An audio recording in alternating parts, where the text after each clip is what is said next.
Waalaikumsalam warahmatullahi wabarakatuh. Bismillahirrahmanirrahim. Wa ta'ala wa nafa'ana bid-dharaini amin ya rabbal alamin. Bismillahirrahmanirrahim. Kullu nafsin dha'iqatul maut.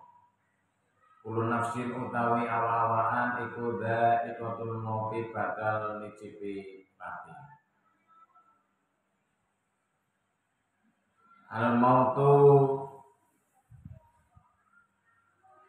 biaksami nafari. Setiap orang, setiap sesuatu yang mempunyai nyawa itu pasti akan mengalami yang namanya kematian. Maka dari itu kita harus benar-benar menyiapkan apa yang harus kita lakukan, apa yang harus kita siapkan. Ibarat kita pergi ke Jakarta, maka yang kita siapkan adalah uang, sangu yang banyak. Ketika kita mau bepergian jauh ke Jakarta atau ke Bandung, kalau duit kita mepet, paling hanya mempunyai uang 5.000 atau 10.000, maka kita sama sekali tidak berani untuk ke Jakarta atau ke Bandung. Apalagi ini perjalanan yang sangat jauh dan kita semua tidak akan bisa kembali lagi kalau sudah pergi. Apa itu? Yaitu kematian. Umur itu seperti es batu, dipakai nggak dipakai pasti akan habis. Maka Rasulullah menganjurkan, mewanti-wanti kepada kita, jadilah orang yang manfaat ketika kita masih diberi kehidupan oleh Allah. Khairun nas anfa'uhum linnas. Sebaik-baik manusia adalah manusia yang bermanfaat kepada orang lain. Kita dianggap orang yang bermanfaat, orang yang berguna, itu adalah orang yang bisa membantu orang lain. Orang yang bisa dimanfaatkan atau memanfaatkan orang lain. Itu baru orang yang manfaat. Ketika kita mencari nafkah sehari semalam, tapi kita hanya berbuat kepada keluarga kita, hanya bisa mencari nafkah, maka kemanfaatan kita akan berkurang. Bagaimana kita bisa manfaat kepada orang lain selain kita mencari nafkah untuk keluarga? Kita juga harus menimba ilmu. Setelah menimba ilmu, kita harus bisa memanfaatkan ilmu itu. Atau kita punya harta, kita bisa menginfakkan harta kita untuk di jalan Allah. Kalau kita punya kemampuan yang bisa memanfaatkan masyarakat, maka kita jangan sungkan-sungkan, jangan malas-malas untuk membantu, untuk meringankan, untuk membuat masyarakat lebih maju, lebih bermartabat, lebih berpendidikan, lebih agamis. Itu kiprah kula panjenengan sangat dibutuhkan di masyarakat. Karena khairun nas anfa'uhum linnas, sebaik-baik manusia adalah manusia yang manfaat bagi orang lain. Orang yang baik adalah mantola umru wa hasuna amaluhu. Orang yang panjang umurnya, wa hasuna amaluhu, dan baik amalnya. Seperti halnya kita beribadah, kita diberi Allah umur yang panjang, kita beribadah, selalu beribadah, maka kita seperti halnya menyimpan pahala kita dan nanti akan kita unduh ketika kita sudah meninggal dunia. Nah, sejelek-jeleknya orang adalah mengkosora umruhu wasayat amaluhu atau wasyarruhu amaluhu. Orang yang pendek umurnya tapi tidak baik amalnya. Umur masih 17 tahun tapi sudah meninggal dunia karena mabuk-mabukan. Paru-parunya kena ubar kobong karena saking banyaknya minuman. Masih umur 18 tahun sudah meninggal dunia karena narkoba, karena pil ekstasi, karena hal-hal yang diharamkan oleh Allah. Umur masih 19 tahun tapi nyawa sudah diambil oleh Allah karena tidak ada ikhtiarnya dalam mengendara senangannya trek-trekan, buang. Sudah tidak memakai helm tapi senangannya trek-trekan. Dan sebenarnya ini adalah suatu kodrat yang diambil sendiri, yang diciptakan sendiri. Karena kodrat Allah itu ada dua. Takdir Allah itu ada dua, takdir mubrom dan takdir mu'allah. Mubrom adalah takdir yang memang dari Allah, yang tidak bisa dirubah oleh manusia. Seperti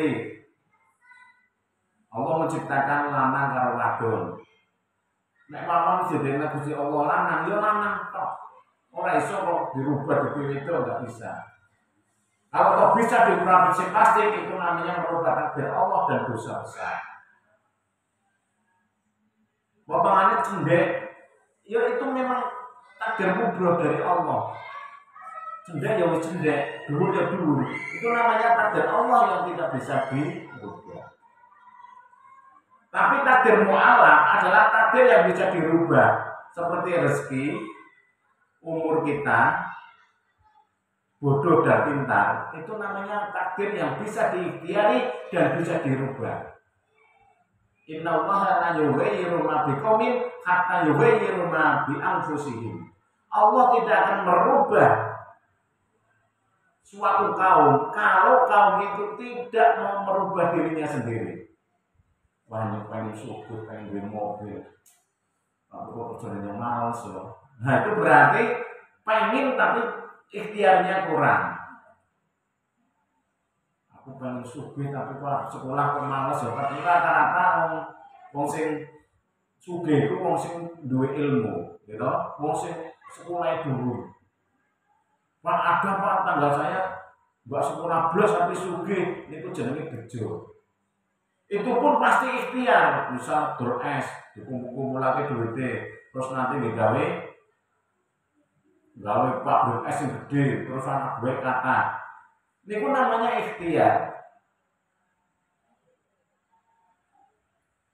Nek kula panjenengan pengen ning dunyane mulya harus dengan ilmu. Kalau kita ingin di akhirnya mulia juga harus dengan ilmu. Man arada wa alaihi ilmu, man arada dunya fa alaihi bil ilmi.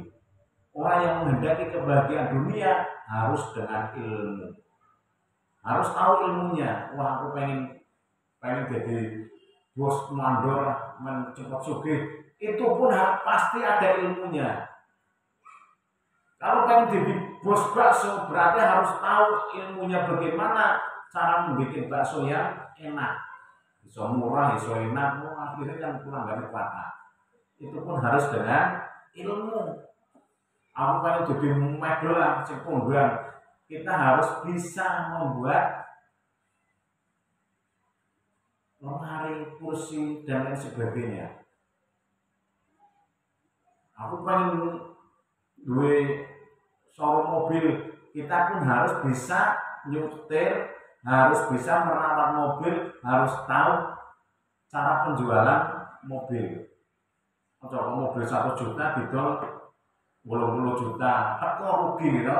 Harus tahu ilmunya, bagaimana supaya kita itu menjualnya lebih tinggi daripada membelinya tadi. Itu namanya ilmu. Man arada dunya fa'alaihi bil ilmi. Wa man arada akhirata fa'alaihi bil ilmi. Kalau kita menghendaki akhirat pun harus dengan ilmu. Seperti contoh wudhu, kita itu dianjurkan oleh Allah untuk menjalankan sholat 5 waktu. Kalau kita sholat, itu pirantinya harus kita wudhu. Bagaimana kalau kita tidak wudhu, maka sholat kita tidak sah. Kalau contoh kita wudhu, kita harus tahu bagaimana caranya wudhu yang benar. Itu pun harus ada ilmunya, ada pendidikan agamanya. Tidak bisa asal-asalan.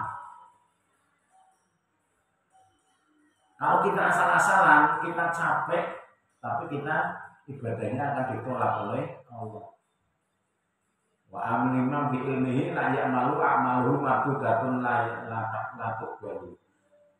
Ketika kita beramal sebuah amalan peribadahan, itu harus dengan ilmunya. Kalau tidak tahu ilmunya, maka madudatun la tuqbalu, ditolak, tidak akan diterima oleh Allah. Seperti halnya saya itu mempunyai alat tukang, tapi saya tidak bisa mukang. Tapi saya dipeseni orang, tolong Pak Ustadz, saya butuh kursi yang bagus, ini mau lebaran. Saya butuh lemari yang bagus biar nanti terkesan ruangannya mewah, bagus. Saya tidak memikir saya bisa atau tidak bisa, seperti tak gawe. Yo dadi temenan. Lemari yo dadi, kursi yo dadi. Tapi ditangringi ayam bae ambruk. Gitu. Paling di jegongan wong bae kursine wis noyot. Bertubi wis ora karo-karuan, sama-sama bisa tapi ora payu. Sing pesen mesti kecewa. Aku pesen nanti 5 juta, duwe koyo iki dipamping aja, lihat. Kira-kira payu mboten, kecewa mboten. Kecewa sama halnya kalau kita beribadah tanpa ilmu, ya kita akan tertolak. Wong sing pesen lemari mesti ganjuk ora kene yang koyo iki, bakure wis larang-larang tak tuku malah rupane wujude koyo iki, mesti tertolak enggak.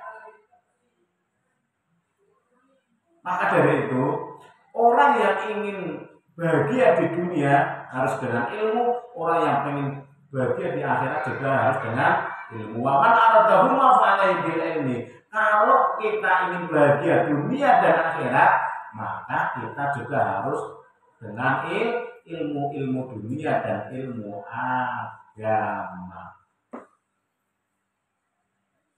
Kurang lebihnya demikian.